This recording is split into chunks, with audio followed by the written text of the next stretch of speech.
Hello guys, welcome back to my channel. আজকের দিনটা হচ্ছে 26 তারিখ, যেদিনকে অ্যাকচুয়ালি রিমুল আসার কথা ছিল। আর আজকের ওয়েদারটা ঠিক এই রকম, তাই আজকে ভাবলাম একটা ভিডিও দেওয়া যেতে পারে।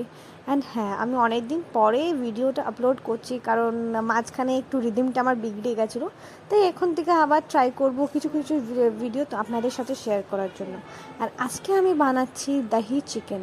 আর দহি চিকেন হচ্ছে সব থেকে একটা ইজিয়েস্ট রেসিপি, কিছুই না, খালি আদা রসুন পেঁয়াজ বাটা আর জিরা বাটা একটা পেস্ট করে নেবেন, সেটা চিকেনের সাথে আর দই দিয়ে ভালো করে ম্যারিনেট করে বাকি যে মশলা, হলুদ গুঁড়ো, লঙ্কা গুঁড়ো থেকে আমার কাশ্মীরি লাল মির্চ, সাথে জিরা গুঁড়ো, একটু ধনে গুঁড়ো, একটু ব্ল্যাক পেপার পাউডার আর একটু আমি চিকেন মশলা নিজের জন্য অ্যাড করেছি, সেটা অপশনাল।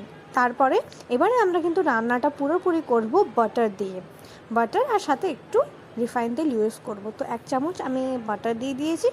বাটার দেওয়ার পরে কিছুটা অ্যাড করে দিলাম রিফাইন অয়েল, তারপরে 4টে মতো লঙ্কা দিয়ে দিলাম। আপনারা ভুলেও 4টে লঙ্কা দেবেন না, তাহলে ঝালে হু হু করবেন। আমার এই শুকনো লঙ্কাগুলোর মধ্যে ঝাল বেশি নেই, সেই জন্য আমি 4টে লঙ্কা ইউজ করেছি, যাতে একটু স্পাইসিও হয়। আর ইউজ করে দিয়েছি তেজপাতা। তারপরে আমি দিলাম পেঁয়াজ কুচনো আর টমেটো কুচনোটা ভালো করে নাড়িয়ে ভালো করে, যতক্ষণ না নরম হবে না, গোল্ডেন ব্রাউন হবে না, ততক্ষণ না আমরা এটা একটু হতে দেবো।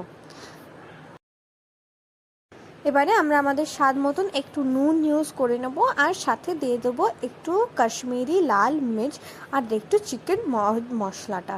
আমি এভারেস্টটা ইউজ করছি, কারণ সানরাইজারটা পেলাম না, বাট আমি প্রিফার করবো সানরাইজার এই মশলাটা ইউজ করবেন, এতে টেস্টটা আরও বেশি ভালো হবে। আর আপনারা চাইলে বাড়িতে বানানো ইনগ্রেডিয়েন্টসও ট্রাই করতে পারেন।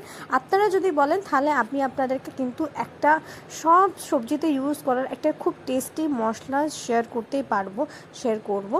আর দেখুন, এখানে পেঁয়াজটা টমেটোটা ভালো করে একটু নরম হয়ে গেলে, গোল্ডেন ব্রাউন হয়ে যাওয়ার পরে আমি কিন্তু ম্যারিনেটেড চিকেনটা রাখবো। আর হ্যাঁ, এখানে একটা ইম্পর্ট্যান্ট নোট হচ্ছে, একটু চিকেনটা কিন্তু আপনারা যদি 1-2 ঘন্টা রাখেন তাহলে কিন্তু খুব ভালো টেস্ট হবে। অ্যান্ড আইদার আপনারা যদি চান ওভারনাইটও রাখতে পারেন ফ্রিজের মধ্যে, এতে কিন্তু টেস্টটা আরও দুর্দান্ত হবে আর এত টেস্টি হবে। লাস্টে আমি এটার মধ্যে একটু গরম মশলা ছড়িয়ে দেবো, আর ব্যাস রেডি। আমি কিন্তু খাবো আজকে ভাত দিয়ে। আপনারা কিন্তু চাইলে রুটি কিংবা পরোটার সাথেও এটা ট্রাই করতে পারেন। আর এইটাই হচ্ছে আমার বানানো দই চিকেন। এই যে ভাত নিয়ে নিলাম, আর এই যে দহি চিকেনটা দেখুন, জাস্ট কালারটা দেখুন। হ্যাঁ, একটু কালচে লাগছে, কারণ এটা একটু লাইটটা কম ছিল, তারপরে আমি করলাম। টেস্ট কিন্তু পুরো